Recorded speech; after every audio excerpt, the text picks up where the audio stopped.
Cuando Estados Unidos y otras potencias mundiales vieron las riquezas que tiene el Perú en sus tierras, se planeó la creación del terrorismo y de esa creación se encargó la CIA. En los 80 un grupo de marineros enviados por la CIA subieron a Ayacucho a asesinar a comuneros, que reclamaban un fraude en unas elecciones. Aprovecharon esa rebelión para poder instalar el cuento del terrorismo. Los marineros llegaron a matar a los campesinos que protestaban.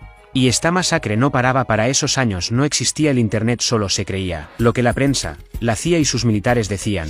Comenzaron a matar sin piedad hasta que un grupo de comuneros tomaron las armas para enfrentar a los marineros, camuflados llamados los sinchis, por los pobladores tal como lo describe la canción de La Flor de la Retama, en esa región del Perú.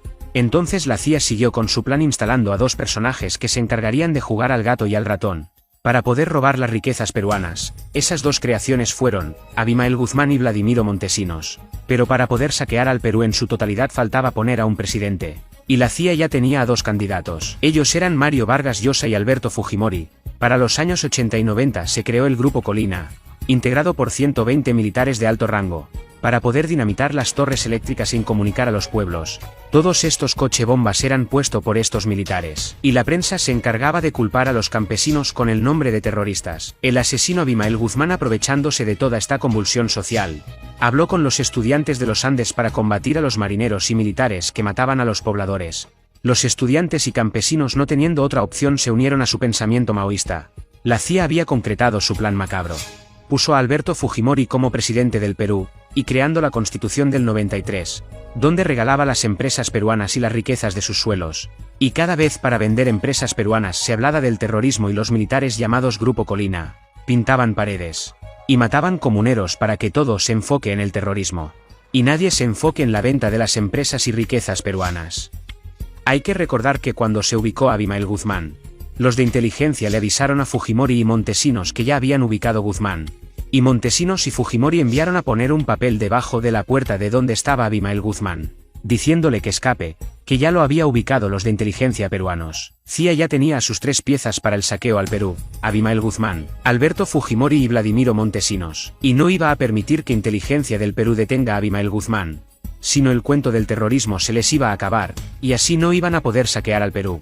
La CIA buscaba desaparecer a la gente de los Andes peruanos donde está toda la riqueza. Entonces se puso el plan de esterilizaciones en todo el Perú. Alejandro Aguinaga se encargó de ese macabro plan, que estaba dirigida a las mujeres de los Andes, para que no tengan más hijos. A ellas estaba dirigida, hasta se forzaron a más de 300.000 mujeres a esterilizarse.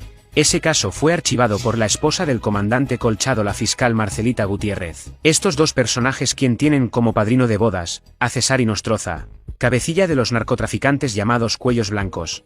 De otro lado, mientras Abimael Guzmán había caído ya por el año 92, la CIA con su otra creación, el MRTA, empezaba a hacer terrorismo, para luego el año 96 crear otra cortina de humo llamada la toma de la residencia del Japón, el rescate Chavín de Huántar.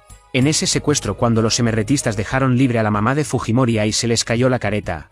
La pregunta: ¿por qué dejaron escapar a la mamá del presidente de ese supuesto secuestro? ¿Por qué, si el objetivo era secuestrar la residencia para negociar la salida de Víctor Polay Campos? Todo fue una cortina de humo, todo estaba negociado. Los MRTistas iban a ser enviados a Cuba, eso fue lo que se les había dicho, que solo hagan la figura del secuestro. Pero a la hora de la toma de la residencia se dio orden de que se mataran a todos los MRTistas para que no hablaran. Pero hubo un coronel que dentro de la residencia se opuso a que mataran a los MRTistas que se habían rendido, y eso le costó la vida a este coronel de nombre Juan Valer Sandoval.